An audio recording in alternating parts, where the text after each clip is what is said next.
first time Clubhouser today. Is that right, Todd? What's that? Are you a first time Clubhouser today? I am a virgin Clubhouse, whatever the hell it's called. Nice. Well, it's good to have you here, man. Thank you. I really appreciate you including me. Seriously. Of course, man. Of course. Look who else we've got joining us today. Isn't this cool? Yes, very. And hello, Zane. Welcome, guys. Welcome. Let me make you all moderators. There we go. Oh, Nile disappeared. Yeah. Mr. Zane Lowe, how are we? He's prepping. He's getting the interview ready. Prepping. How are you, though? How's your brother? How are things going? Yeah, man, I'm fine, thank you. Howard's good as well. I'm out in the States, so yeah, I'm in LA at the moment. Where you are, I think, right? You still here? Yeah, I'm still here. I haven't moved. Are you kidding? It's been like prison. Of course, yeah. I left just before it got crazy bad. So yeah, I'm just back now, and seems to be a little better. But yeah, I'm good, man. Howard's in the UK. He's doing fine as well. Yeah, no complaints, man. No complaints. Yeah, I'm hoping to get the jab next month. You know. Okay, cool. One time the diabetes pays off. You know, get Yes. Nile, how are you doing, sir? Can you hear us? You've got your mic muted there. I'm all right. Cool. I was just trying to unmute it. My finger was sticky. How are you, sir? I'm good, man. How are you guys doing? Very good. We're good, man. We're good. Thanks for doing this, by the way. It's I've just felt like, of all the guys I had on my phone, who could I hit up that would be number one, the biggest fans of Daft Punk, and number two, the most knowledgeable? And I think we got a great group right here. Yeah. Well, if it's all good with you guys, I'm just definitely going to be the quiet one in the corner on this particular table, you know what I mean, compared to Nile and Todd and you, but I'm super stoked to be involved. What's up, guys? Sorry I was a little late, man. It took forever for me to figure out how to turn my mic on, which is embarrassing, but Todd, what's up? Nile, what's up? It's good to hear from Zane. Guys too. No, thanks for doing this, Zane. I mean, originally I just thought it would be great to have you here because, well, this is kind of your job, and you're definitely going to be better at it than me.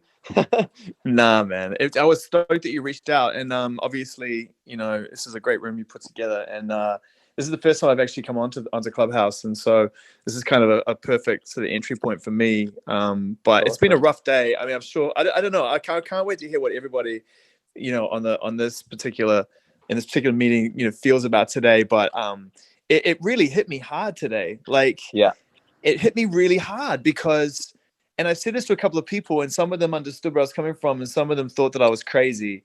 But you know, I really felt like quite lonely after this news today. It just felt like something had left my life, and it was really weird. And I felt like, wow, I'm sort of on my own. It was kind of weird. Yeah, I mean, I can't say that I knew the guys personally. I did meet them once or twice, which we can talk about a bit later. There's a good story in there somewhere, but I would love to initially hear from. I think Todd would be great to start this off, seeing as, I mean, I would guess Todd has known them the longest. You know, going way back to all the way back to Face to Face, which featured you, Todd. Maybe you can talk about the guys a little bit, and how that song came to be, and all of that, please. Yeah. Well, first, I guess I should start to say I wasn't shocked when I woke up to the news. I mean, I didn't know it was coming. I don't know if you want me to talk about that first, but you know, I mean, I haven't spoken to Tomas in a while. We kind of emailed back and forth this year a little bit, but you know, the last major conversation we had about future music, you know, they both have their own things going on. You know, I mean, Guy was working on certain things like kind of with in the hip hop arena, and Tomas was, you know, does stuff with film and was also looking and exploring a couple artistic ventures that included music but wasn't exactly mainstream. And he had asked me about potentially doing something in that arena last year, and then the pandemic hit and that put everything on hold, you know. So like, you know, I think with a duo, I mean, I'm sure, you know, just, you know, working with your brother and stuff, it's like, you know, there's an ebb and flow in a relationship musically and also personally. and you're on the road, it's intense, and then you need to break. And then, if you're in the studio and you're working on something, it's intense, and then you need a break, and, like I said, they're both geniuses in their own right, where I think, they both want to explore different things. I'm sure if you look back historically on duos and groups, that comes to pass in a lot of different groups, like Sting, how many people leave a group and go solo, Why do you think there was the need for actual formality, though? I think that's what a lot of people have been saying to me today, was that we'd all kind of gotten into this rhythm with Daft Punk where, except for like festival season, where it just was like, rumor mill, atypical rumor mill, which is, I mean, it was becoming a running joke. But I think that we were all just kind of like, we'll take it if and when we ever get it, right? And when you end something, there's a formality to it. And don't get me wrong, like I love the way that they use the film and the epilogue, and the finality to me is all part of the story. It's kind of part of the taste, the taste of the whole thing is so tasteful that to end it is a move in itself. But I think a lot of people I was speaking to, my friends were like, why would they feel the need to end it at all? Why not just keep going? Yeah, I mean, to me, I had the same question. I was speaking to my manager earlier because I didn't understand why it had to be so formal. You know what I mean? Yeah. Because the idea is not like if they were putting out music every year or every couple years, and the expectations were like from the industry were that I mean, like that they go years at a time without doing anything. Yeah, that's it. So that kind of got me too, because to me they could have not done this, and then 15 years later, so we're gonna do a reunion tour or something like that, and they still can. That's the whole thing. It's I don't know exactly why. The only thing I can assume is maybe they needed it for themselves to have some kind of finality. Yeah. To just be able to say, okay, we have our projects, we're moving on. Break any anticipation that anything's coming soon. I mean, I can only say as a person, like, maybe there's a certain amount of pressure with the idea of people always anticipating something that's not coming to pass, or maybe just for themselves is like, we need to, just so you can move on yourself and not have it in the back of your mind, so you can just focus on your own projects. And that's just clearly speculation on my part. It's crazy though, because I remember when I spoke to them on the last album, right? And I said to them, every year there's this crazy hype around whether or not you're going to come back, and even if you don't have a record, there's always this desire for you to play live or show up. And do you really tuck yourselves away, and do you really not notice that stuff? And Thomas was like, it doesn't get to us. Like we're not aware. And it blew my mind, because I'm like, how much inside your world do you have to be to not really register with you? And I guess they were saying that was during the making of the record, which I guess, right? Like, I mean, Nile, you were there for a lot of that. Well, for important parts of that record. Like, I mean, they really were like in their own world, right? They weren't really focusing on anything else but the music. Right. But what's really interesting, and I mean, I don't know if they did this with you, Todd, but with me, a lot of times they would actually send me messages by film, which I thought was sort of cool. No way. No, they didn't do that with What? me. That's that is so extra. Wait, hang on. It's important to work out, Nile. By film, do you mean like camera on a phone or genuine film? Like, I swear to you, I'll you know what? I'll even post these things over the next. I'm sorry, I can't get over that. So to me, when I saw them, when I got the film, I think it was like either late last night or early this morning. I got the film. I got it from my friend who runs Warner in Paris, and I got the film, and I kept thinking, oh, this is like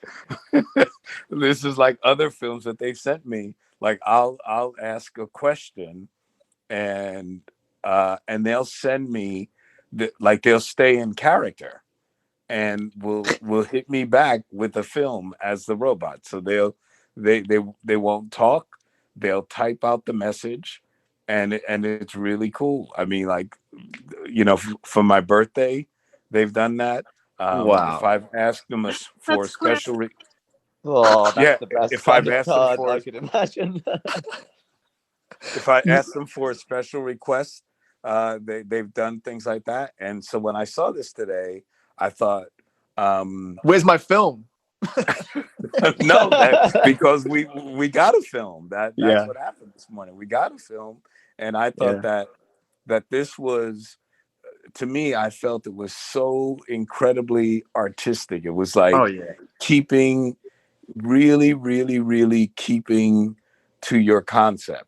Like at a certain point in time, Kiss took off their makeup, and I just thought that for Daft Punk to stay Daft Punk, even dealing with the concept of breaking up, because the good thing about breaking up is that you can always get back together. I mean, you can, but at the end of I always find that way, especially, okay, you just summed it up beautifully, Niall, when you said that it completes the legacy in character, right? The whole thing is complete. And like, so when you think about like, okay, because a lot of people are saying that too on social media and in person on text and stuff today, like, oh, well, sort of anniversary on the Alive tour, they'll come, they may come back. But I don't know, I agree, when I was watching the epilogue today, it felt like absolute closure. Like I just didn't, I don't see a time when they 180 it, because no, they've always had such conviction in everything they've done and put out and said. It's like I can't imagine this is like a Conor McGregor style. And I kind of hope it's not. I know that's weird, and there's probably everyone listening to this right now is like, as if you wouldn't be thrilled that they came back, of course. But it's always something a little bit bittersweet when something as complete as this reaches a natural conclusion. It's really hard because on the one hand, I'm super disappointed that I'm not going to get any more music from Daft Punk. But at the same time, isn't it nice to think that actually something ended right? You know what I mean?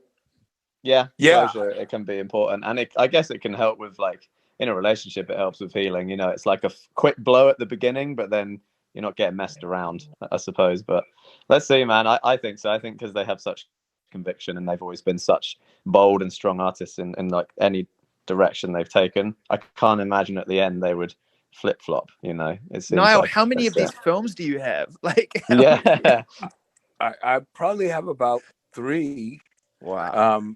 I could have more because I didn't even. It's really interesting. Like they did one where they thanked me for my music, and I'm not even sure, what the occasion was. And then once it was definitely my birthday, and it was so clever because the set was, I mean, thank God they had already built the set, but it was really elaborate just for a birthday card. But it was but it was like they had already built the set for something else, and it was close to my birthday, so they were like, "Okay, cool," and they hit me with a birthday card, and it was like so elaborate. I was like, "Wow!" Want to talk about being staying inside your artistic concept. And it was great. It was so heartwarming and touching to me. And Thomas is like a really great filmmaker. So it's beautiful. It's like it's really cool. So when I got the film this morning, because I got it really early this morning, so obviously people across the pond were a little bit more aware of it. We woke up to the message. Yeah. Right. Whereas I guess they probably woke up to it too. So when I got the film, I actually thought that it was just I didn't quite know what to make of it right away. They were breaking up with you, Niall. That was a breakup message. No. Oh, sorry. So I didn't quite know what to make of it right away. All right. Niall is breaking up. So the great thing about storytelling, right, and especially because in character they're robots can be rebuilt. So when I first saw it, and it's also hard for me to think in terms of musicians and true artists, because I really believe that they are true artists. It's hard for me to believe that true artists want to stop doing something that they do so well. At some point in time, I just believe that that the Daft Punk bug is going to hit them again. Yeah. That's just, and I maybe know what you're it's like saying. what Zane is I completely saying. get it, because it's like, why put a date on it? Why not? If the vibe isn't coming to, like, let's say they've been trying to write for 2 years or 3 years or longer, and it's not coming to them, do you just give up, or do you carry on, or is this another reason? I mean, I guess none of us know. And I didn't even really want the conversation to be about let's guess why. I think that let's leave that to them to reveal, if they want to. And if Todd, if you actually do know something, unless you know Todd, by all means, tell everybody. No, I can only say, like, just from from knowing them personally, and I definitely talk to, even throughout the years, I've been closer to Tomas, talk to him more. I don't know. I always just, just guess that, if the finality of it, like, it takes the pressure off. Maybe they need, like I said, just to clear your head, so you do other things, and then the possibility of coming back, when you feel like it, like Nile said, but not to have it looming like, oh, we have to continue to do something. But there is something to not knowing. That's the beautiful thing about it. And I mean, they've said in the past, right? I mean, again, in the same conversation, I remember Tomas saying that, there's something to not knowing how to do magic, how to do a magic trick. Like, what's the point in being blown away by a magic trick if you set about trying to find out how it's done, and that's the only thing you take away from it? Like, you're missing the point. And so maybe it's to not be analyzed, and maybe it is just to kind of be a part of the legacy, and whatever it is, it ends the way it ends. I don't know. Like, I know I definitely went on a deep dive today and started looking at old stuff that I hadn't looked at for a while. I actually stumbled across that really cool piece of content that you did around Random Access Memories, Todd, when they did the Collaborators, or I can't remember what it was called, but they interviewed you. And the thing I remember I think I took away from that today was just how in awe you were of the fact that you were getting to collaborate with people that you obviously were such big fans of. And you came across like such a genuine fan, and sometimes the collaboration part of it that gets dulled, because it's like, oh, okay, I'm in the room now, so I've seen all the tricks. No, but you just seemed in total awe even after you'd done these songs with them. Well, because I mean, even with Discovery and doing Face to Face, there's, and I said it before, it's there's more to it than just the creation of the music. I mean, I know, you could say it's marketing or whatever, but the brainchild of each of these albums started in one place and then morphed into something else. And it took on, it's almost like clay, the sculptor slowly starts to make something, and it's forming, and you don't know what it's going to be at first. And all of a sudden comes out the masterpiece. There wasn't like this set plan for either, fully for either album. I mean, they had an idea for, say, Discovery, but it changed based on limitations of what they could do, and it turned into something else, but still came out brilliantly. Ram started, I would say, it was a personal album. The music was supposed to be kind of psychedelic, and they were doing it for themselves. And all of a sudden, as it was coming together, then they had Get Lucky singing on it. I mean, like, all of a sudden it goes from this psychedelic album, kind of glorifying the West Coast vibes, to this, a gargantuan pop hit. You know what I mean? So I don't think even, they have a set place where it goes. And then, then it comes down to, boxing it up. How are we going to promote it? The idea of, putting it on billboards, the Saturday Night Live commercial. It's like, to me, this is what fans don't get to see, is the inside track of their thinking behind putting it out. It's almost like I'm at a loss of words, because I admire it so much. And the music is almost like 2/3 of formula that's 3 parts. Yeah. Right. So Todd, but did you think this? Now, so maybe I'm just being like overly romantic, but I thought that it was really interesting that if you look at the film, you see Guiman walk away, right? And then Yeah. Tomas Yeah. stops. Guiman turns around and he's the one who sets off the timer. Yeah. Yeah. He comes back. So if he can destroy him, I think that it's incredibly a romantic concept to think that he misses his friend so much that he can rebuild him. You know And what is that so makes it- incredible about this, Niall, is the fact that you've been inside the brain. You've seen how it works. You've been in the studio. You've made music with these two incredible creatives. And you're as invested in the narrative that they're robots and that they can rebuild one another as any fan. It's like, how's that even possible that you get to go behind the mask and yet you still would prefer to look at it with the mask on? It's just incredible. It never happens that way, ever. because I believe, like when they came to my apartment to talk about working on the music, I was so enthralled with the concept. Honestly, they called me up and said they wanted to play some demos for me. And I've told this story quite a few times, and I'm being really honest. I don't remember them playing one note of music because when they got to my apartment, I got so wrapped up in the concept and the story that I said to them, look, you just tell me where to show up. I don't need to hear any music. I'm down with the concept. And I remember, and I'm glad that Todd reminded me about the whole psychedelic thing, because they called me and they said they were at Electric Lady. Boom. Jimi Hendrix's studio. It's all, it's got all the psychedelic painting on the wall and stuff like that.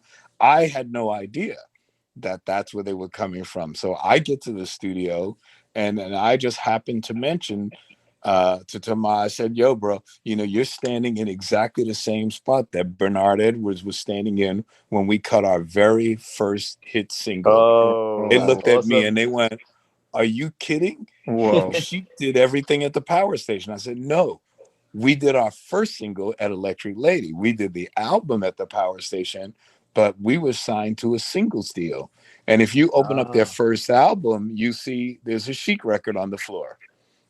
And so when I No. first That's met brilliant. them, yeah. So the thing is that conceptually, as concept artists, they keep a concept going, and or at least they are very committed to a concept. So the first time we met was when they released the first album, and then that's when they told me, and we were fanboying each other.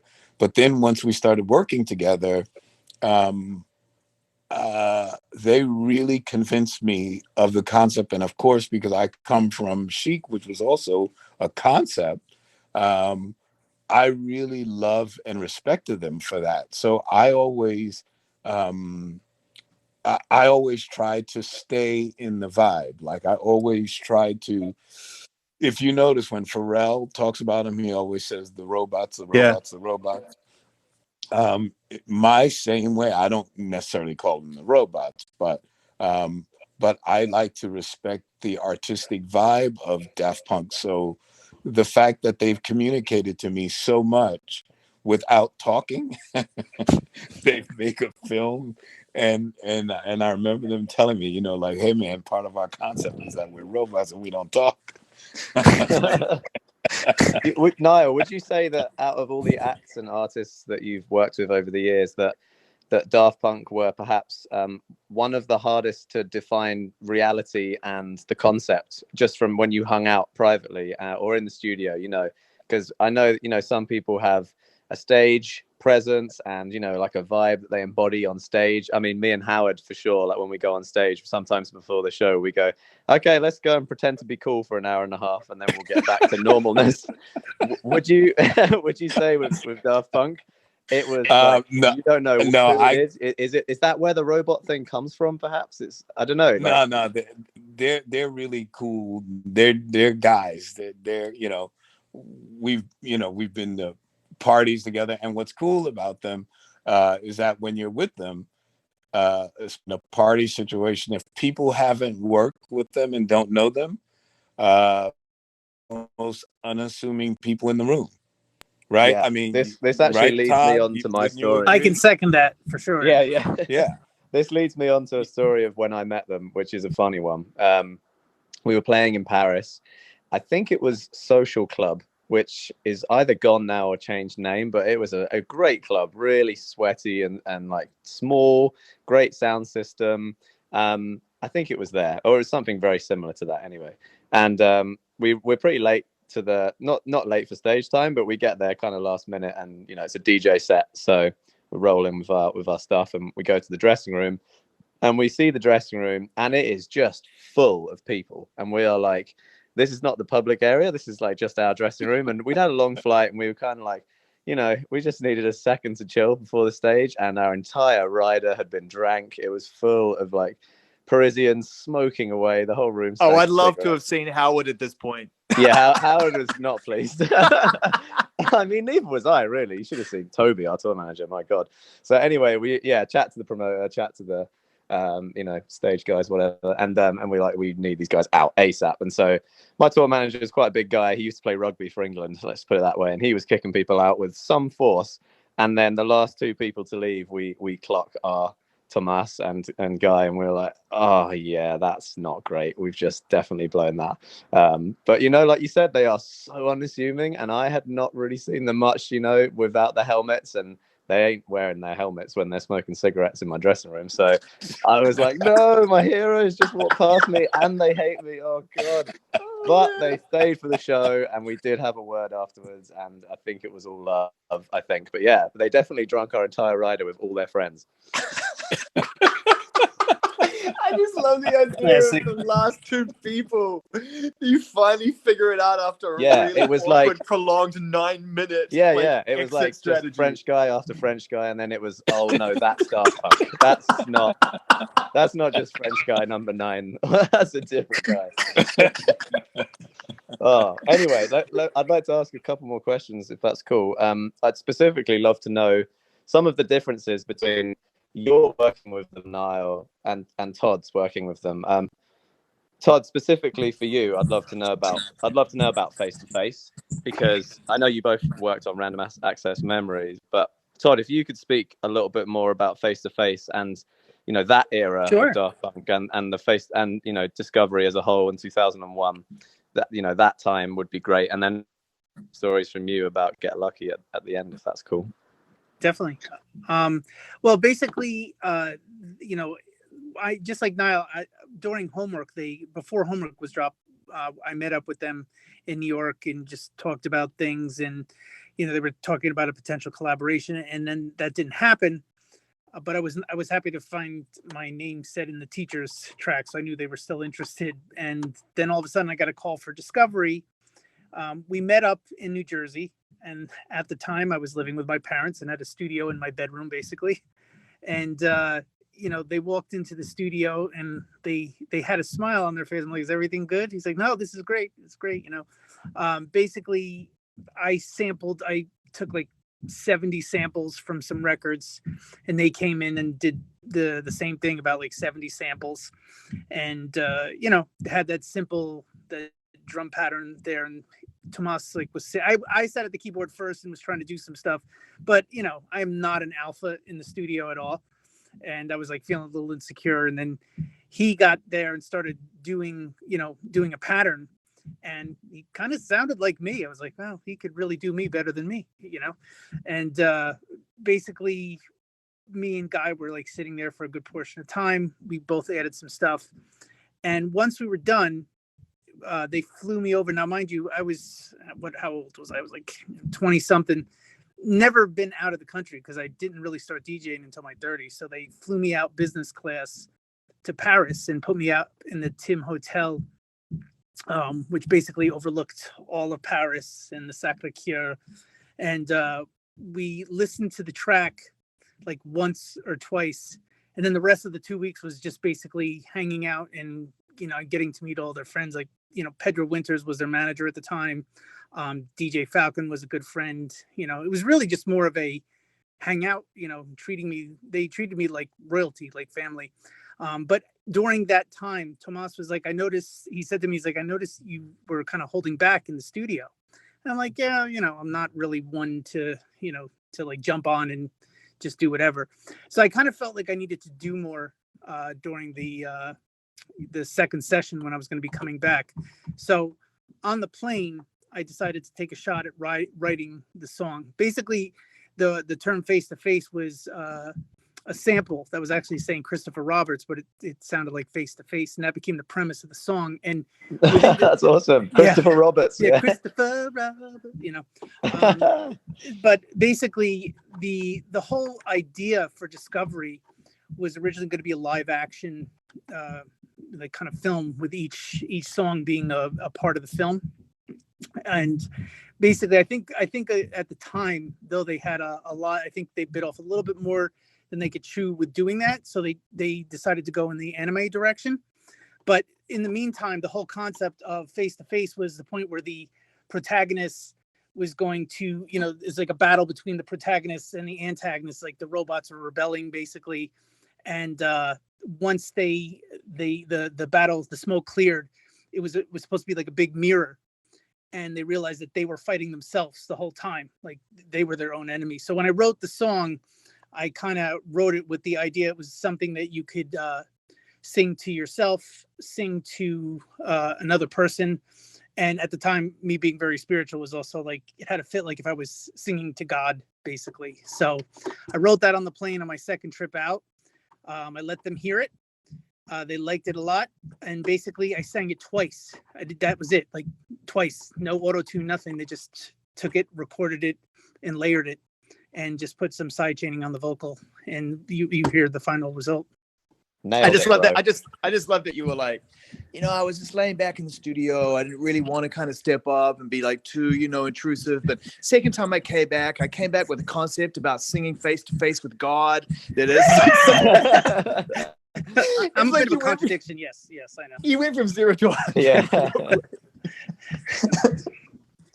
But even the process back then, like, there were, you got to realize back in the day, we weren't at the stage of Ableton and, working off your laptop. So they had zip disks laying around with finished products on the floor. And man, that's what I wanted to ask about. I mean, could you, there's something to be said about not revealing too much because it loses magic and that kind of thing. But if there's just one like crazy Daft Punk trick that you remember seeing that they were doing for the first time that blew your mind, because for me, like, going back to homework, hearing a song like Revolution 909 in 1997. I mean, how old was I? Like 5. Yeah. So I didn't hear it then. But like, when I was old enough to hear it properly. And then I appreciated how it was a similar moment to when I first realized how Jay Dilla was doing his production. It's just like the amount of chopping and sampling and all of that stuff without a computer. The work that goes into that and to invent it, to do it for the first time. And also really, just the way their records sounded. Like I remember the first time I heard Funk loud. Man, like that MS-20 bass sound, come on. Like actually loud through a really good sound system. Yeah. And I was like, oh, I've never heard anything sound like this. Just sound like this. For me, again, I worked the way I would work. My sampler mixing board was terrible at mixing down stuff. The one thing that they did in the studio, and people attribute to them, was the heavy use of side chaining that everyone thinks that they kind of invented. But what they did that I even use right now, and I don't know if this is a common practice, but was side chaining the vocal. And at the time, it was just basically, they would just put a popping set, and it was all analog gear. So it was, an outboard compressor and just, So basically, when we were first starting Disclosure, I could hear the side chaining sound, but I didn't know what that was. And so I made a few tunes back at the start where I just had the whole mix super low and the kick really loud and put an actual compressor on the output track.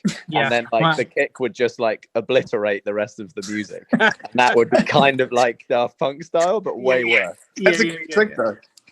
The side chaining of the vocal, I just want to say, does definitely like it's something that I used it just kind of really fits the vocal in I there. agree that I never actually considered they were probably the first or one of the first to I do don't that. I mean I don't know if they were the first, but that was the first time They did it so well though, man. That's the key. They did it so, because doing something like sidechaining the vocal, and for those who aren't as tech savvy, sidechaining means when you use a sound within the track, like the kick drum, let's say, to affect the volume of another instrument. So say you've got the vocal going nah, and then the kick drum going do do do. It's going to make the vocal go mwah, mwah, mwah. You hear that all the time, you know, nowadays. But back then, just badly. You hear that all the time nowadays. Badly. I just want to. It happens a lot. Happens a lot. And you know, there's a few tracks I wish I could go back and tweak my sidechain, but there isn't a single Daft Punk tune where it's out of whack. It's perfect. Yeah. And obviously they mix down. One of the ways they mix down is using the little, you know, boombox, you know, to do their final mixes and testing. Explain that. What's the little boombox? Wait, what? Yeah, it's just like, you know, it's like you know, the radio with the cassette, you know, cassette decks, a boombox. Yeah, the boombox. They use what you mean, just to like listen back. Wow. I think they mixed Human After All on that one actually too, but they definitely and they busted it out during RAM too as a secondary speaker. That actually makes total sense. All right, guys, you're making me feel old. That's what we all do. Yeah, I mean that so makes sense, because that's really weird. Is right. Like I actually got one of those for the first time in like decades. I finally caved into my midlife crisis and started to collect stuff that I loved as a kid. So I went and I got myself a really good boombox, and it was crazy. The first time I ever put anything through it, and I actually used it.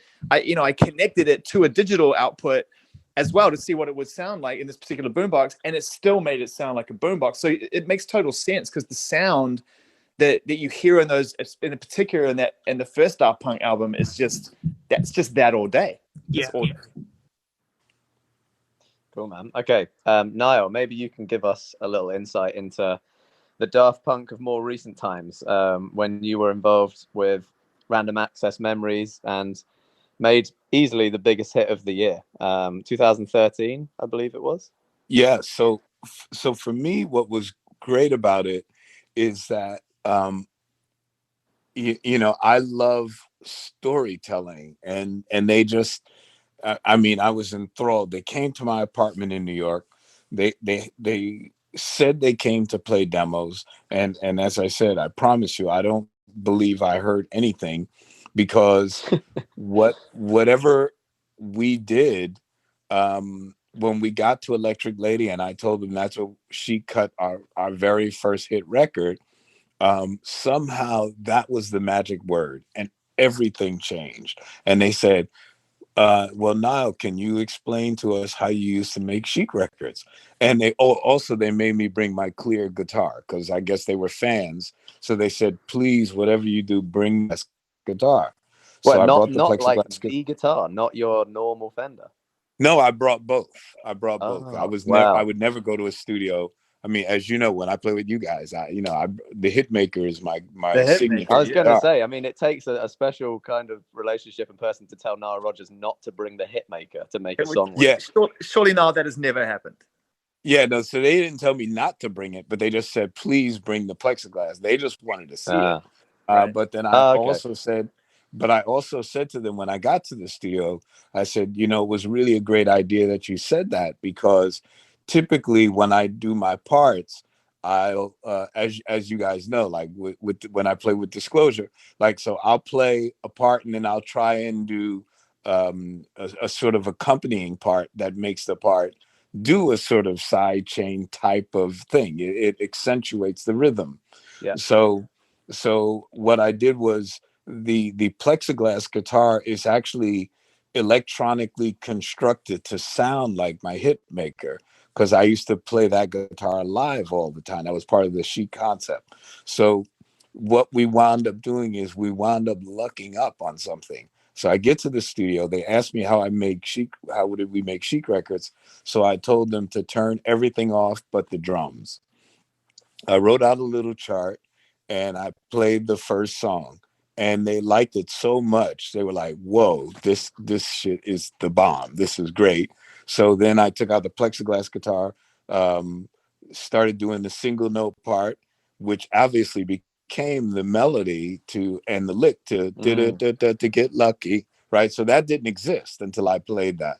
And then I accompanied my hitmaker. So there are 2 hitmaker tracks and then 1 plexiglass track, which is playing the melody. So that went so well. Then Tomas said, well, damn, can you do that to this one? And they gave me another song, which wound up being Lose Yourself to Dance. And that shit was killing. I mean, we were so happy. We were so happy that it was so funky. And then they broke out another song, which wound up being Give Life Back to Music. So now I did 3 songs in only a few hours, like maybe it was 3 hours, honestly, tops, because I said, guys, I have another record to do. I can't stay here all day. So I did all 3 of my songs in one session. All 3 of them made the album, and we did it Chic style. And then what happened was I didn't understand until I started getting phone calls from the other musicians, mainly Omar Hakim, who used to be with Chic.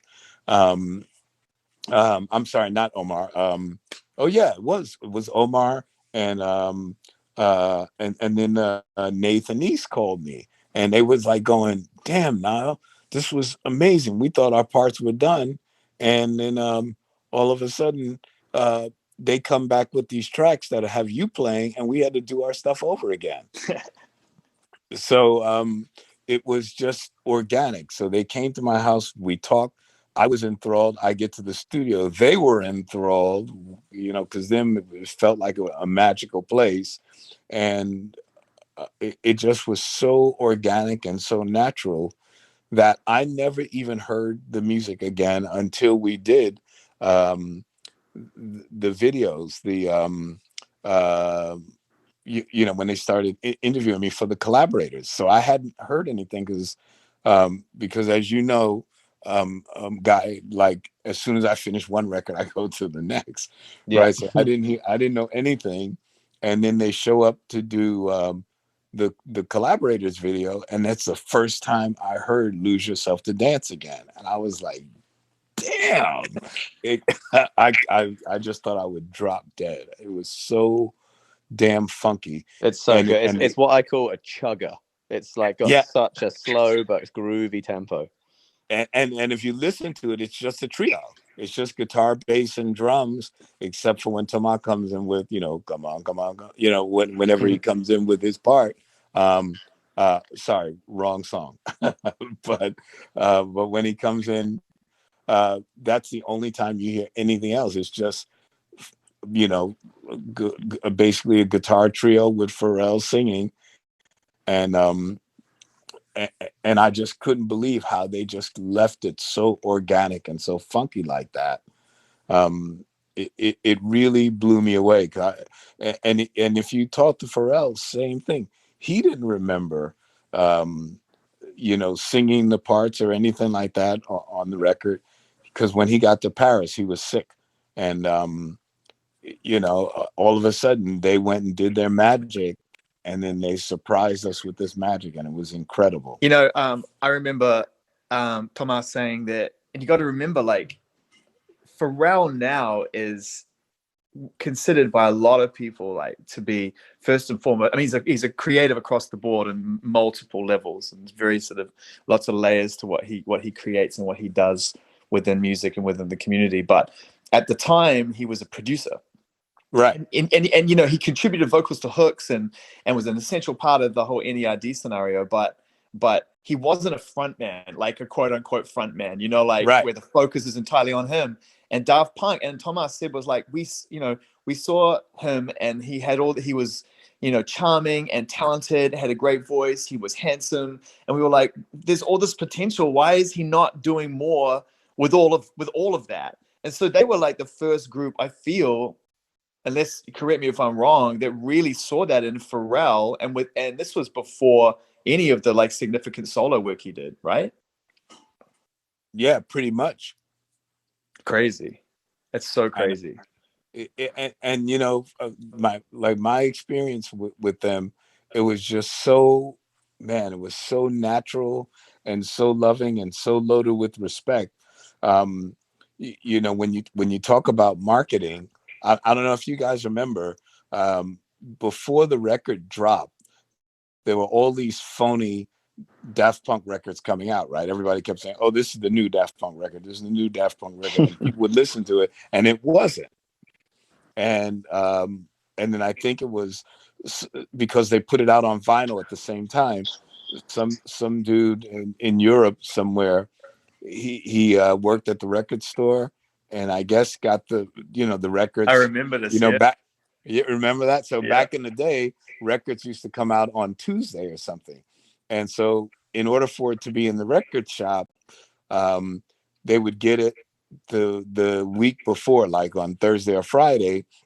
And this dude, finally, he got the real record, and he started pumping it, and everybody realized, oh, this is really Daft Punk.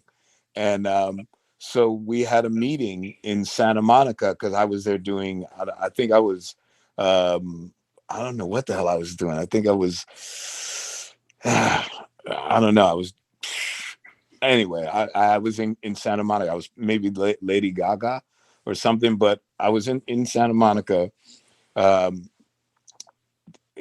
Came to my hotel, and they were really upset because now the marketing plan got screwed up, because some dude was playing it way before he was supposed to play it. And I remember just sitting there in the restaurant and saying, you know what, just give it away free, let everybody hear it.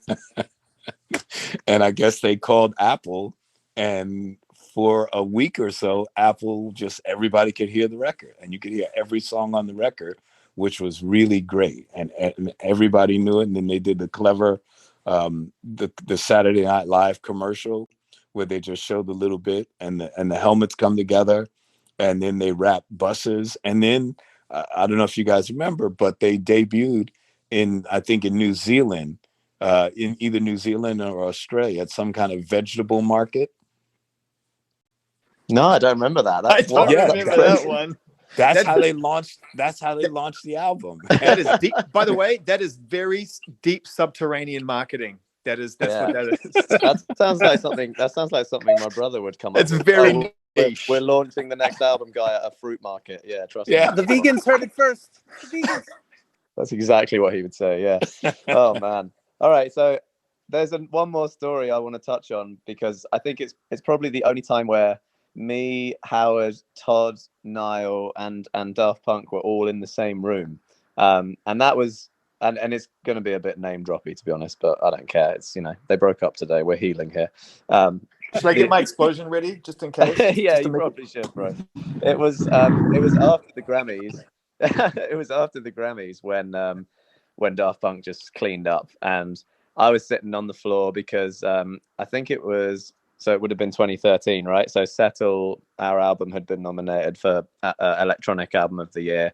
Didn't win it, but whatever. We were invited to the main ceremony, and we watched the whole show. And I don't know how many times Daft Punk won, but it was plenty. And and I was so happy. It was such a great moment, seeing French House from the beginnings ending up all the way on the top of the Grammys was just great. But the after party of that night was wild. Daft Punk after party, I'll never forget it. It was in this kind of, I think it was a theater. Did you go to this, Nile? I didn't see you. Yeah, I was there. Yeah, and it had the light up dance floor in the middle of the room, like the proper disco dance floor with, there was no lights in the room except for the light up dance floor. Todd, you were there? Yes, was I there? Yeah, of course I was there. My I don't God, remember it was a much. night. There was a lot of tequila flowing that night. There was a lot of tequila. All I remember is, okay, I got invited to go up to the DJ booth, and obviously I said yes, like, duh. And in that booth was Questlove and DJ Premier, back to back. There he goes. He's gone. He's gone. And I was absolutely beside myself, not because that was something anyway. And then it was so high up, that booth. We were looking down on this dance floor, and you guys were over there with Daft Punk. Paul McCartney was floating around somewhere. I don't know. It was wild. And then DJ Premier turns around to me and he goes, "Yo, what's up, man? I just gotta go to the bathroom. Can you take over?" And I was like, "Well, where's Questlove?" And he was like, "I don't know. See you in a bit." And he just How went much away. tequila have you had at this point, G? Way too much. Way too much. I was like, I had, you know, when the tie comes off and it's like 3 buttons down. It was like that. It was not good. And I don't like DJing in a suit, man. It's not a good look for me. Anyway, so I obviously took the chance and I dropped like 3 tunes and it went fine. I don't know what I played. It was just some tunes. And yeah, I can't believe that even happened. And then, yeah, I got out of the booth and I was pretty shaken up, took another shot. And then I think I did briefly see you, Todd, on the stairs or whatever. Yes. And we had a hug. And Yes. That's right. I But remember man, that was how was that night for you guys? You must be on top of the world. And you know what was really interesting about that party? You know that almost nobody in that room knew who Daft Punk was. Exactly. That's why it was like so nobody. cool. The party was packed full of stars, and I remember meeting, because that was when I finally found out that that their manager was married to an old friend of mine, and I started meeting all their family members, and they were just sitting there. We were, you know, if you remember, there was a way to go up those stairs, and we were all sort of sitting at the top of the stairs there, looking down on the party, and I couldn't believe how anonymous they were. Like nobody knew them. Yeah, it was amazing to me. I really noticed that, and at the time I was very aware and hoping that could be me, in terms of the anonymity, you know. And I'm less favorite about it now because, you know, we've been playing live for many years, and, you know, people know our face. But you know what? People do know the Disclosure face probably better than my face, and it does mean I can still go to the pub and not get trouble. That anonymity is the trick. Like, they, without a doubt, were the first to master it to that degree. Yeah. You called it with Kiss, Nile, but with Daft Punk, like, even Abel was saying that without them, he wouldn't have had the courage to lay back in the shadows for his first few albums, which was an essential part of him finding his rhythm to coming out front and being who he is, right? And so they show that you can totally lean into that space. I don't know. I just always love that story when after the Grammys, when there was those 2 gentlemen either side of them. I think one might have been Paul, and I can't remember who the other one was, but everyone said that it was them just sitting there watching the ceremony. What 2 randoms were in the suits, and I just love that idea. I mean, even though it was clearly not them from the get-go, just the idea of it alone was genius, you know? Yeah, that's great, man. You're right, though. As an electronic act, I do think they mastered that and were the first to do it. And think about like the UK music scene in the 2000s, man, with dubstep. Everyone's thing was to be anonymous. Like, it was cool. If you're making music, electronic music, and you're a DJ, be anonymous for a bit. It's cool. And that's definitely came from them, no doubt. Yeah, but inevitably you fall off, right? You go, oh man, I've got a little success, like people like my music, maybe I'll come out, and you have every right to do that, and that's your right to come out and to present yourself however you want. It's entirely your choice. But the fact that they never did, they never broke. No, never. They have a real Banksy vibe about them, or you know, a burial vibe about them in that way, that it's full anonymity till the end. Well, so far, according to Nile. So I don't know if you guys know this, because you're young bloods, but Random Access Memories was the first album to win Album of the Year, the first dance album to win Album of the Year since Saturday Night Fever. Wow. Which is basically when I started. And I was so proud. Crazy.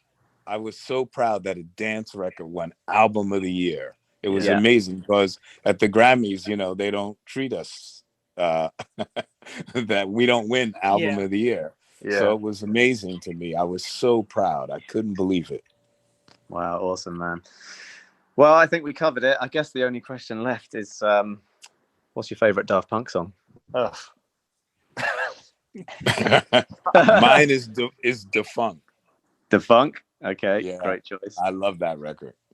Todd? I think mine is Harder, Better, Faster, Stronger. I remember hearing the finished version of that, and just like, you know, when you do that, like that laugh out of like amazement because you're just like blown away, because like I knew what they were going to do with it, and then finally hearing all the vocode and how we soloed it with his voice, and I just was blown away.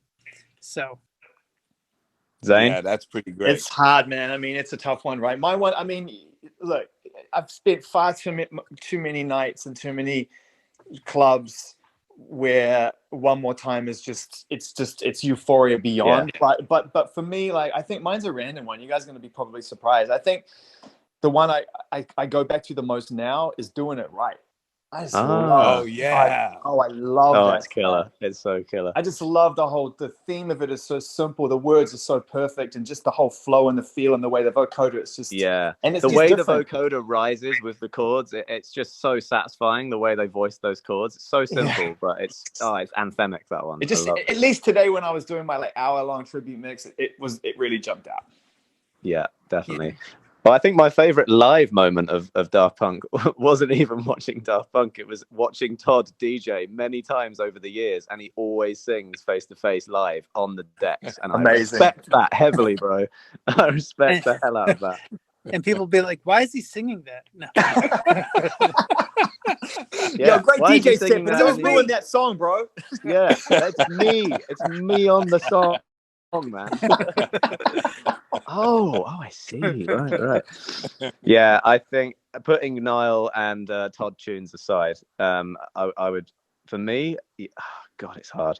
I think Digital Love would be it for me. Yeah. It's got a little bit of a Disclosure feel to it, and I say that in a way that I mean, like it contains a lot of my favorite sounds, like and chords, and the way it drops is super subtle, but bangs so hard as well. And then it's got the longest breakdown ever with just like a Wurlitzer just hitting those chords, and it's just so bold. And then to come on the second drop with that insane synthesizer solo is just like magical. And it was I get that progressive. When that euphoria. came out, it felt like it was so progressive at the time. It was like, that arrangement that you're all just trying to stick to, that grid that is predisposed that you try to fit. We have no regard for it at all. yeah, exactly. Yeah. That like radio edit. Yeah, nah. That's we don't do that.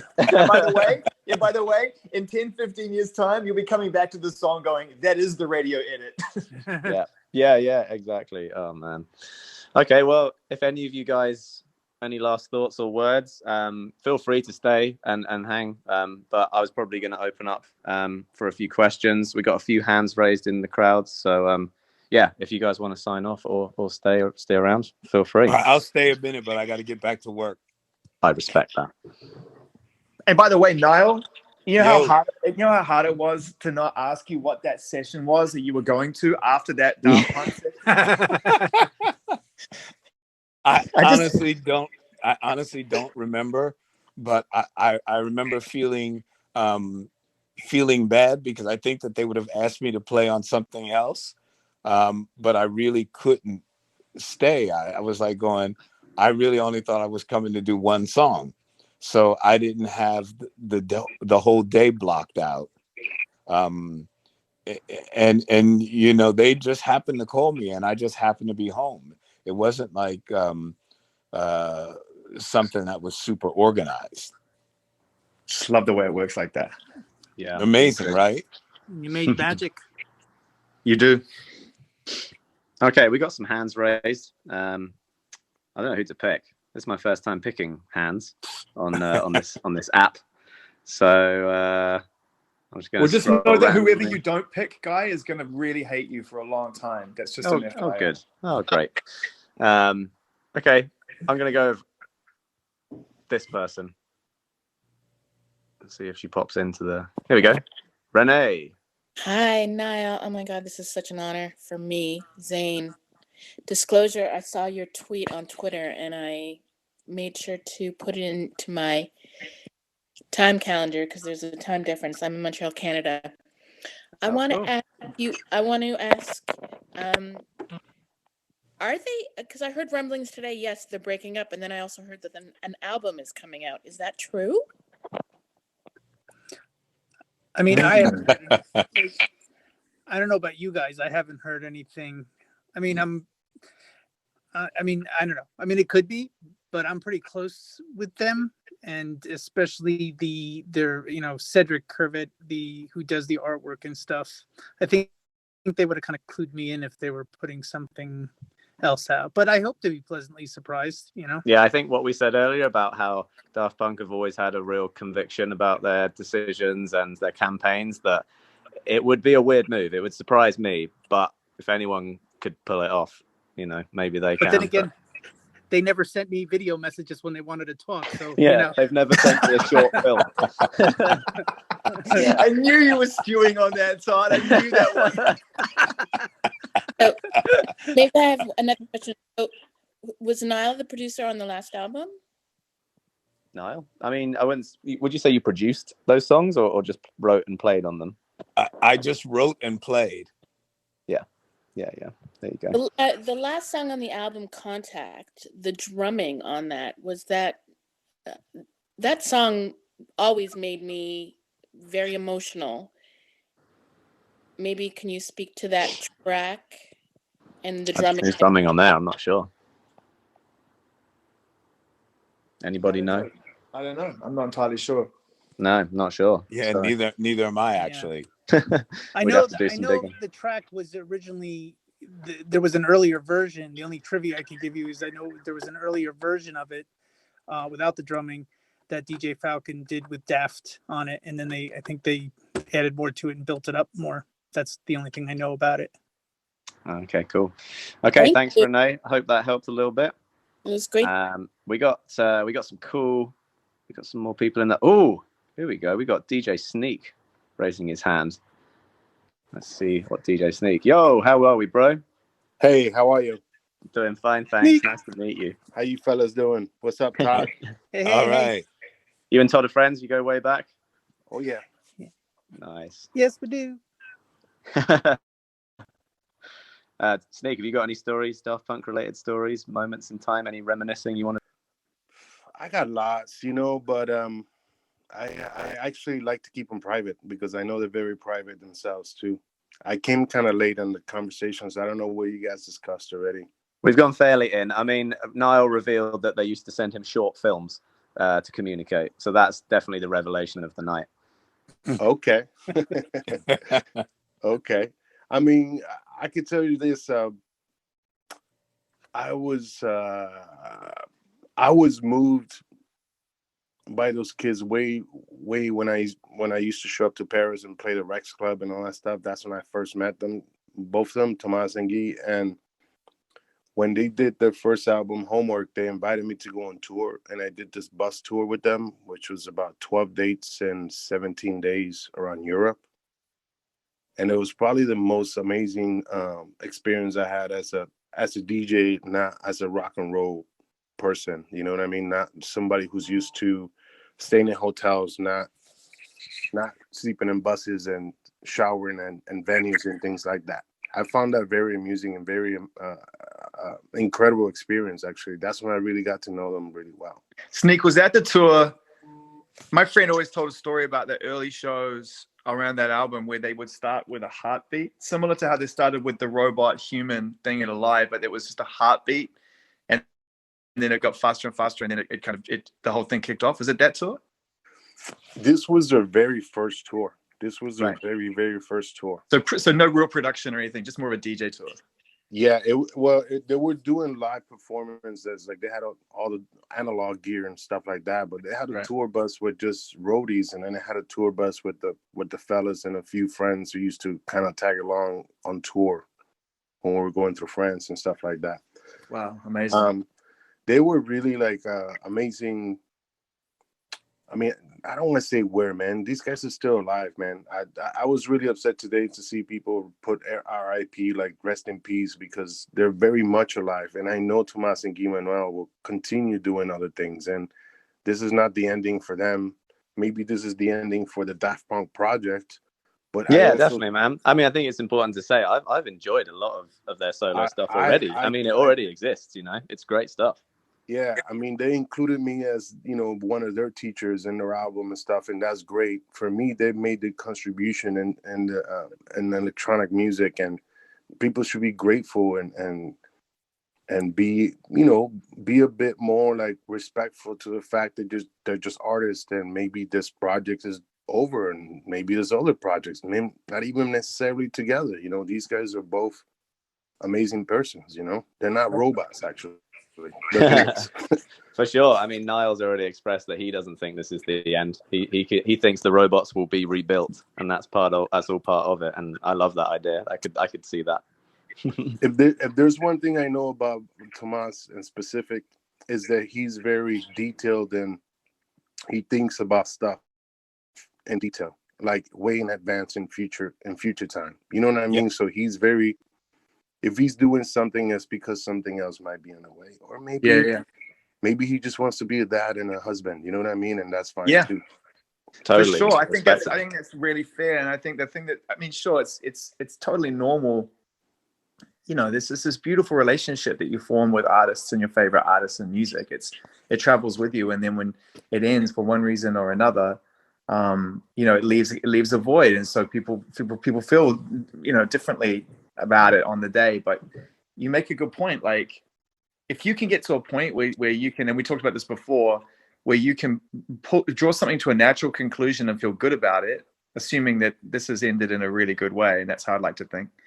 Then and go about your life and try new things and do everything else. That's just like, you won. Like, that's 100%. That's a beautiful thing. Yeah. If they decide to, if this is their decision, I support it, and honestly, as a entertainer and mostly DJ on the road for 30 years, 2020 gave me my life back. Yeah. Because if it wasn't for 2020 and what happened, I would still be on the road the same way I was for the last 30 years. And it's a very, while it could be rewarding, it's a tiring life. And I'm 50 years old now. I'm not young like you guys. You know what I mean? Like, it's a bit more difficult, but it really right there gives behind me my you, life buddy. back. Yeah, me too. I appreciate it, but man, I'm on the same boat as you, bro. Don't worry about that. I'll take it. I'll definitely take it. There we go. Thank you, Snake. It's a beautiful journey that these guys, have taken. I saw them from the very beginning. And I've always supported them. And even from afar, I've never, while we worked together and wrote stuff together and all that stuff, I never wanted to jump on their back or their coattail and write their stuff, because that's their journey. I supported as a fan and a DJ and somebody who played their music from the moment I heard the style. And then they were like, oh man, we love your style, Chicago style, Paul Johnson, this and that. That was their influence. So it's great. It's great to see them get to a level where they're grown up, they're making decisions. They probably own all their masters, which is a beautiful thing too. You know what I mean? Like, I'm all about reclaiming all your masters back and redistribute them in whatever way you can, because there's many different ways now. Yeah. Thank you for that, Sneak, and keep doing what you're doing, man. I've been loving the music you've putting out over the last few years. I'm following closely, so please keep it up, man. Yeah, man. Respect. Excellent, man. Yeah. Peace, man. Cheers. Okay, let's take a couple more. I'm gonna go with one of my good friends who's in the chat. We're gonna pick Jamie A. Jamie A. For you guys who need to know, he's been one of the most loyal fans of Disclosure for a while, and he's always in our Twitch streams, and we've been doing a lot of like live beat making on Twitch. Zane, I talked to you about this the other day, and I love it. Jamie's won a few competitions before, and I think he's basically taken part in every single one. So he's a mean machine. Here he comes, Jamie A. How are we, sir? Hi, matey. I'm very good, thank you. Obviously, I mean, on awesome. now. You're on with Nile Rodgers, Zane Lowe, and Todd Edwards. Crazy, What up? crazy. Hello, Hey, mate. Well, first off, thank you to all of you for just amazing music. I feel like that has to be said straight away. And thanks, Guy, for such a lovely introduction. To be honest, of course, man. I can't remember who said it now, but like someone was saying earlier, the main thing for me is that it hit harder than I thought it would. Like, I know you're saying and not saying rest in peace and everything, but it was like crazy that Daft Punk had split up. You know, that was like something that I never saw coming, especially after 2020. But as you say, I suppose it means that there's more good stuff on the way, and I think as long as they're happy and that's what they want to do, that's the journey they want to take, then... Let's be really clear, though, Jamie. The epilogue is so beautiful, and it's so beautifully... The way that they incorporated that film into today... Guys, it was designed to emote. Like, it wasn't a tweet where it was like, hey, thanks very much for the last 28 years. We're gonna toodle off now. Thanks for everything. Bye. Yeah. Dude, he blew up. He detonated.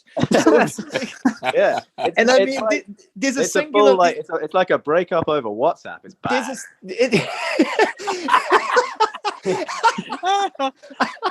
I mean, that's good. There's a singular moment, like when Thomas is slowing down and realizing that he's not going to go on. Yeah. You know, it's there to move you, dude. Like, don't... Like, if you were moved by it, that was the point, right? Nile, you saw it. That was the point. See, to me, what really, really moved me was the fact that that he had to wait there. It was almost like I don't want to get morbid, but it was almost like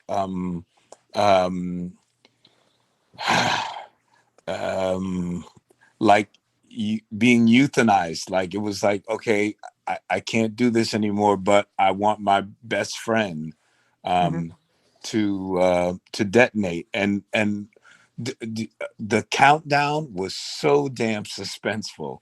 And I don't know if anybody else, so painfully long. I don't know if anybody else did it, but I was counting every second. It was just it was the moment when he clenches his fist. That's the moment. Right. The gold fist. Oh, it's like, and then it's like, and I suppose this is the... Oh man, we're going so deep on this right now, but to hell with it. Today's the day, right? Like, somewhere right now, G-Man is still walking. Just right. Put that in the back of your mind, and could be walking for the rest of time. Because, like, I don't know how a CPU board just handles it when there's no one else to detonate G-Man. So I'm assuming that G-Man is just now in the eternal desert of. All right, I'll shut up now. But you see where I'm going with this. This is crazy. Oh, man. Yeah. All right, Jamie, any other things you want to ask? I mean, you got Nile here.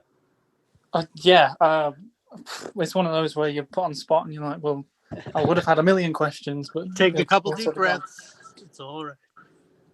Yeah. Well, I mean... You can easily pass too, bro. A bit generic, but do you think there'll be more music with either of them? With you, Nile? I don't know, but I'll tell you honestly, I would be there in a minute for either of them. Everything I've asked them for since I've known them, they've always done for me, and it's been and I would say will continue to be a wonderful relationship. I love those guys, and you know, we get along great. I really, really love them. Well, that's amazing. And so, yeah, all right, that's everything I need to say. Hey, nice one, man. Hey, Nile, Todd, I got a chip. Gee from Disclosure. Guy, thanks. Hey, I'm G-Man too, yeah? I'll take it. Thanks for inviting me, man. This was a blast. Hope everybody enjoyed it. Thank you, Zane. You were always the man for the job, and thank you. And I know you're just at heart a true fan of music, and that's why it's always fun to talk to you. I love you guys. You're great, man. Talk to you, buddy. Much love, man. Peace out. Okay, let's do, I guess, maybe one more. Todd, you're a moderator here. Is there anyone in the speakers handheld that you want to pick? Well, I think Glenjamin. Is that Glenjamin? Glenn, yeah, go for Glenn. How do you open this thing? Oh wait, invite to speak. Glenjamin? Hey, so yeah, a guy, I've met you a couple times because I used to shoot for Holy Shit. I was the Asian guy with the camera. Oh yeah, bro, nice to see you. How are you? Todd, I've known you ever since I saw you at Rhonda the first time, and then Miami Winter Music Conference when I was That just was the like following you everywhere. yeah. And I mean, Nile, you're a god. I know all your stuff. You do not know yeah, me, no, and that's all well, good. I remember Glenn because actually I met him down when I met him at the Winter Music Conference. I mean, that's when I knew he was an amazing Daft Punk fan. I mean, like you were geeking out back then about that, the triangle, and so remember we were doing the symbol together with the hands and stuff. So, you know, Yeah, and then I got to know you better moving to LA and getting to see you more. yeah. So, I mean, I don't have a lot of questions. It's just that today, as a fan, it's been like a crazy day because like there have been a lot of people and they know me as like a pretty big fan of Daft Punk. Like I shot a couple of things just as like at Coachella when they played in '06, just like little clips that I used to put up. And then I had a big clip where I posted of Thomas playing at Cinespace without his mask because it was Pedro's birthday. It's still on YouTube and everything like that. Wow. Yeah, and then like if you Google YouTube Daft Punk at Cinespace, you'll see Thomas playing, and I think it's still up because I know that the Daft guys take down everything, but I feel like it's up because like DJ Mehdi was there. They played Signatune together in that room, in front of a crowd. He had no mask on, which is like Jeez. a huge time to like take down that video, but I feel like it's still been up for a while because they remember that it was like Pedro's birthday. It was such a big time in everyone's life, and that it was just like an important moment to a lot of us kids that just kept going to the party and stuff. So I wanted to just like share a couple of like little things about today, just from a fan perspective, if you don't mind. Like, No, I love that, bro. Please do. That's what it's so for. like today, like I posted up a clip of Coachella right when the first beat dropped from Robot Rock. And this is like Yeah. 2006, all right? And like this is like before Twitter could ruin things. Like nobody had any video cameras or video like or cell phones in the audience. Like it was just like a pure technology free kind of time where surprises were actual surprises. And usually like all I remember is being there, seeing them drop. Like, first of all, it started off, you know, with the Close Encounters theme. And then it just like the curtain drops and then they're like building up Robot Rock up to a certain point and they fucking drop it. And you could see everyone jump at the same time. Like everyone in that Sahara tent jumped. Like if you had a camera at their feet, everyone would like be in the air at the same time. And I just, that was the moment that I felt like today. Cause I saw like, I'm big into like the alpha and omega kind of moments. And like, that was the moment that got me into loving Daft Punk. Cause I mean, I'm going to be real, before going to that show, I wasn't really a huge house head or huge techno head. I was like an emo rock kind of kid. And then when I went there and I saw that, like growing up as like an Asian kid in America, to me, first thing I saw were two robots on stage, which is like the manga Power Ranger dream that you never would have thought you would have seen, you know? And then to me, to see that just live was just one of those moments as I almost like puked from that moment, you know, because I was just in a room full of all these people. I'd never really been to a huge festival tent filled with so many people that were all about dancing. You know, I had just gone to like a lot of like small shows for rock bands. And then when I went and saw that, it completely changed my life. Like that was the moment that I wanted to be a photographer and a videographer, to try and document anything else following that moment that would be like that moment, kind of. So, and did you ever get that moment again? Anything come close? Yeah, like that Thomas moment at Cinespace was like one of the craziest things, because I was like, there's no way I'm gonna see them again. You know, like I'd already seen them at a live. I'd already went to like Vegas. I had seen them play live a couple of times, but then after that, I thought, you know, it's over. Like it's cool if it's over. You know, like they had done a tour that will never be like toppable, kind of, because you have to admit, like during that time, we had never seen a light show like that. We had never seen like LED light panels on a pyramid that like synchronized with visuals. Like we had never seen that, you know? And after they had done it, we had seen it a lot. Like I went to the Kanye Glow in the Dark tour because I heard that he had taken like all of the Daft Punk lighting guys with them for that tour. You know, like from that point on, you would just see bigger and bigger and bigger light shows for DJs. And at that point, I was like, you know what? Daft Punk did it that one time. They don't really need to ever do it again. Like, I'm sure like the one question I would probably ask you guys is, knowing Daft Punk, you know, like how many times, and I'm a fan and I'm probably in the same boat. How many times do they ask you, yo, like, do you know when they're going to go play or go on tour again? Like you don't need that anymore, you know, like once you've seen it and once it was done, it's just like, it's done kind of, you know? I think every move that they make, there's always some artistic integrity that goes with it. Like there's got to be a reason for them to do it. Because honestly, when you think of it, to me, Random Access Memories would have made for a brilliant show, especially you know, that the thing that made the epilogue so emotional was, you know, the clip from the song Touch, you know, with the child choir and the music going. And like I could just imagine, you know, if they were going to do a tour, what that show would be like with a song like that, you know. But you know, I mean, everything. Do you think they would have had a band play with them, Todd? Because it's quite an instrument-heavy led track. Oh yeah, no. You know. But visually, like what they might have done to, you know, to you know, that song takes you on such an adventure, you know, from, you know, from Paul singing to the piano to, you know, going into the synthetic parts of it, and then the choir and then the drums and everything. Like I just can imagine what visually how they would represent that, you know. That's one regret. I wish I would love to have seen something like that. Absolutely. Glenn, thanks for sharing, man. That was really dope. Memory lane. Wait, by the way, I was so drunk and I looked up when I was at that Daft Punk after party and I saw you with Premiere and I was like, no way. Holy shit. Like those fools are dancing. And then like behind me, like Beyonce and like Jay-Z are dancing like on that like the rainbow floor. You know, I was yeah. That was the shit. All right. Yes, there finally someone to back up my claim. I needed. You were there, bro. I saw it. Amazing. Thank you, man. Thank you, Glenn. That was great. Zane's back. He's back. Yo.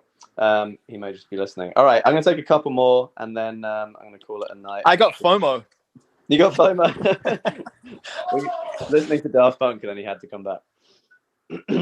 Okay. Here we go. We got another one of my fellow Twitch subscribers who I feel compelled to let speak. Wait, he just keeps disappearing. Kurovo, here he is. Kurovo. Yo. Hey guys. How are we, sir? Oh, great. It's such an honor to be able to talk with you guys. No problem, man. It's good to have you here. Maybe say a little bit about yourself. Well, your music, I would say. I mean, you've submitted a lot of tracks to me over the last few months, and I'm a fan. So maybe just describe what you make, because I know Nile would be a fan for sure. Oh my God, that's I'm humbled for you to say that. I mean, I'm still kind of early in my development, but a lot of my music's definitely inspired by like all the, you know, the old Chic records, a lot of disco stuff, a lot of psychedelic stuff, and of course, you know, modern electronic stuff, and you know, all the way back to you guys, Daft Punk and everything. But yeah, that would be kind of how I describe the music. One thing I just want to say before I ask my question is like big thanks to Nile Rodgers. I mean, just all the influence of like disco and all that music on my life's just been incredible. So the music you guys have made, so just like big ups to that. Thank you. Agreed. Totally agreed. That's the first thing I said to him, I think, as well. Yeah, it's like the only thing anyone could say to someone like Nile. It's just thank you. I mean, it's just incredible the impact that your music has had. Thank you. So the question I wanted to ask was actually, I was inspired just by the previous speaker when he mentioned Signatune, because that's like such a great deep cut and like a Daft Punk collab. And I was wondering if you guys could maybe let us know kind of what are your favorite Daft Punk spin-off tracks. Like one of my fave deep cuts is this track called Holiday on Ice, which I think was made for like a compilation record. I think it was just Guy-Man, and he partnered with somebody else. I don't remember who it was now, but Yeah, I mean, maybe there's some cool Daft Punk deep cuts out there that some other people don't know about that you guys could share. Jeez, putting me on the spot. I'm going to need a few minutes to go through my whole iTunes hit. I bet Zane's got a good one. Zane's probably got a good one, yeah, if he's fully here. I'm sort of half eating and half listening, so I'm trying to figure it out. Basically, I left because dinner was on the table. I was like, I gotta go eat, and then I came back in. I was like, actually, I really want to get back in. And I mean, I don't know. Maybe I'll swerve that a little bit. I'll try to answer it, but I did. This is going to be such an obvious statement, but I don't care. I really did love the work that they did with Abel, with The Weeknd. I genuinely love the way they showed up with him, because I had spoken to them about their influence before they had leaned into that process. And I just knew how deep the influence was across the whole aesthetic. I sort of mentioned a little bit about that before, not just musically, but the way that they presented the entire aesthetic, the entire philosophy of what they're doing, and the whole thing.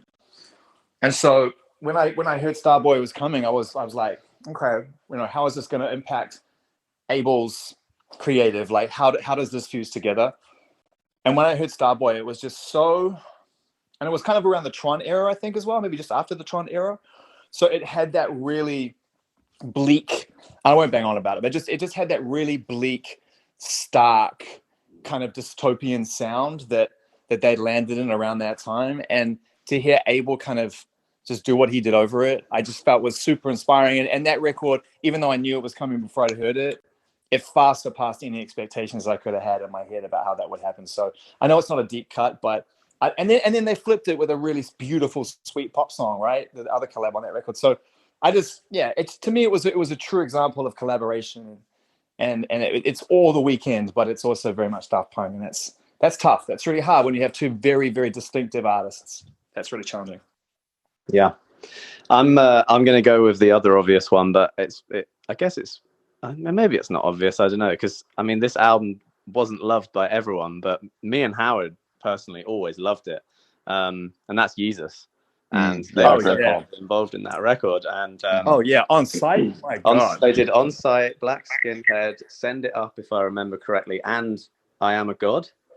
I mean, I think I Am a God, like, first time I heard it was I had a Volkswagen Polo 2001 1 liter with a massive orange subwoofer in the background, and it tore my head off, bro. It was amazing, and I was in. I was like, the combination of like Rick Rubin's studio, and did they make the whole thing in the bus? Nah, they were in Paris as well. I think he was in Paris for a fair chunk of it as well. Okay. Yeah. So but all of that project, the combination of knowing it had been made in Malibu with Rick involved, and then to Paris with Daft Punk and the whole project, and Kanye in his most outrageous form, it was just like, I was a fan. Me and Howard always liked that album, and from the get-go, it wasn't a slow burn for me. I was always in immediately, and I think that's, for me, my favorite work they've done outside of Daft Punk.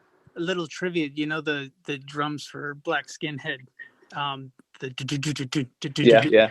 that was originally for Ram and didn't get used, but I got videos of Nathan East playing bass over those drums. My little secret stash. Gonna need to see those, bro. Need to see that. So, wow, that's awesome. Korovo, have you got a deep cut you'd like to share that people should hear if they're Daft Punk fans? Man, the one I mentioned earlier, I think it's called Holiday on Ice. Everybody should check it out. It's such a random track, and it actually sounds kind of like a B-side to Around the World. It's got the same kind of like synth riff. It's really, really cool. And Signatune, which was mentioned earlier, if no one's heard that before, you absolutely have to check that out. That's such an iconic, like. Also, just French quickly, I could be wrong on this one, and if I am, I'm embarrassed. But wasn't Thomas involved with Music Sounds Better with You? I was gonna say, why are we dancing around the one of the greatest? Oh my God! I dismissed everything I said about Jesus. Not everything. I still love that record, but that one is that one. I mean, I was almost embarrassed to mention it because it's just such an obvious one, but it's perfect. Yeah, I forgot. That's what happens when someone works for 30 years at such a high level. It's hard to choose, man. That song I've played so many times. Oh, go on, Guy, go on. Okay, I was just going to say there was a period of touring with Disclosure where the key of Music Sounds Better With You is exactly the same as Latch. And so you can do this beautiful trick, and I've done it so many times. There's a video we posted on TikTok of it a while ago. I think it was at Parklife, where, you know, when the whole song just stops and it does that classic French house move, it just goes like, music sounds better with you, and then duh, duh, duh. Yeah, nothing else. And you can just throw in over that and then straight back into Music Sounds Better With You. It was a fire move that never, ever failed me, like ever. And then you would just do like a huge reverby spin back at the end, push Latch, and you're off to the races, mate. It was never failed. I was just gonna say, Korova, just to put another spin on your question. Shouts to OK Player, who reminded, if anyone saw this post, who reminded us today that Jay Dilla did a remix of I think it was Aerodynamic. Slum Village remix, right? Yeah, Slum Village of Aerodynamic. And I went and listened to that again today, and the way he flips that synth is just absolute timeless Dilla. So I know it's kind of not a Daft Punk deep cut, but it's definitely Daft Punk related. I loved finding that out again. For sure. Yeah. Thank you, Korovo. That was yeah. We needed that. We needed to go down memory lane just there. Cheers, guys. Thanks again so much. Also, I forgot to shout out Todd earlier, but I mean, also you're the man, dude. I was actually just watching like a UKG doc the other day, and you were in it. Yeah. And I was just like digging through some of your old stuff, man. Oh, you're great. So thank thanks you, bro. to you as well, man. Send me your stuff. I will. Thank you. Yeah, yes. Listen to. Don't just give it to Guy, you know. Yeah, same here. So let me hear where you're coming from. So, okay, hey, Guy, sure. I got to run, man. It's 10 o'clock. I got a session. No worries, Niall. I appreciate that. Thank you for stopping by. It's been awesome, and the stories were mind blowing, man. Chills after chills. You're the best. Hey, great to hear Todd, your voice, Niall. Same here, my brother. I hope Zane, love you, man. Take care, bro. Love you too, man. Love you too. All right, man. Yo, Guy, talk to you soon, bro. Yes, mate. All right, man. Peace. Peace. Nile Rodgers, everybody. Jeez. Coming in hot with our first Clubhouse. Isn't that crazy? I mean, you're like, for me, it's like I was like 4 listening to what my sister would listen to on the radio. And it's still hard to believe that, you know, you can, you know, speak to someone that's an acquaintance or a friend that you listened to on the radio when you were 4 years old. Like, who would ever thought that would ever come to pass? Well, I'm still not entirely sure that Nile Rodgers is a human being. I'm not convinced. That's maybe why he knows something we don't know in terms of like the reconfiguration of the robot. Yeah, exactly. He's got to have some hardware inside him that's ticking away. There's no way one human can make all that music. It's the same as when you like see Paul McCartney walk past you in the flesh. It's like, no, that's not a human being. Doesn't if you take if you listen to the way he obviously schedules his sessions, that might give you an insight into how he's so productive. Because he's 4 a day, knocking out 4 smashes every session. So it's like, who says 10 p.m. off to work? Like, no, you've been up all day. I know you have. He sleeps so little, man. He functions at such a high level on low sleep. Like, same with when we made our song together with Sam Smith, Jimmy Nates. Yeah, we wrote a song called Together back in the day, and yeah, man, that was I think he'd come from another one, and he was off to another one straight away, and he probably came from Daft Punk. Could have been. Could have been. He the way he rolls up to the studio just never ceases to amaze me. Like, it's just him, and he has his Hitmaker guitar on his back like a backpack, and I just love it, man. Dude, he came in the studio with the Hitmaker. One of the times we spoke, he came in my radio studio with the Hitmaker, and I got really anxious because I'm like, there's quite a lot of people in the studio hanging around and people moving all over the place, and he just rested it really neatly against a wall. So the bottom of it's on the floor, and the top of it is just resting against a wall. And I mean, I get anxious doing that with an instrument in my own house, let alone watching him play that guitar in an uncontrolled environment. I was like, do you want us to put that somewhere else? He's like, never leaves my side. And I was like, okay, fair enough. No, it doesn't. He gets a seat on the plane for it everywhere he goes. I think he sits next to it on every plane. Oh, that's what he said to me. Man, yeah, and you know what though? It has the history of that guitar, but he let me play it once, and it is just a beautiful guitar. Like, it is just so nice to play. The way he has it like set up, and he obviously gets it serviced all the time, but it has a ring to it and a body to it that like most Strats don't have. You know, it's got it's got such a depth to it. It has that funky twang that you need when you're Well, playing. that's why it just goes through the DI, right? Like, even I was talking to SG the other day, because he's on the SG Lewis album as well. And, that's right, yeah. And I was Shouts to SG Lewis. Yeah, I love that album. And he was like, and I was like, how did I'm assuming you do nothing to it. He's like, DI, that's it. Yeah, always. Yeah, killer, man. All right, guys, I think we'll wrap it up there. This has been fun. It definitely helped my There Will Be No More Daft Punk Music blues. Yeah, rough day. Yeah, or actually, it gave me hope that there might be, talking to Nile, so that's great. Yeah. But yeah, thanks everyone for tuning in. Thank you, Zane, for being awesome. Todd, I'm in LA. Let's hang soon, man. Yes, most definitely. Thank you for having me part of this. I really appreciate it. I love talking about music and the guys. So. Me too, man. Especially in after last year, like what better thing to do than just talk about great music? Yeah. I don't really know what the rules are of playing music on Clubhouse. Probably not good, but I was thinking about like opening with some tunes, but. Keep doing it until you get the notification. Yeah, exactly. I think what I might do is just if everyone is interested, on Disclosure Spotify page, we have a playlist called Disclosure's Record Bag. I'm just going to fill up that top of that whole playlist with the best Daft Punk tunes right now. So keep your eyes peeled on that one. Amazing. All right, Todd. All right, brother. Let's hang soon. Let's get some lunch. Most definitely catch up soon. Thanks again, bud. I'll talk to you. Man. See you later, everyone.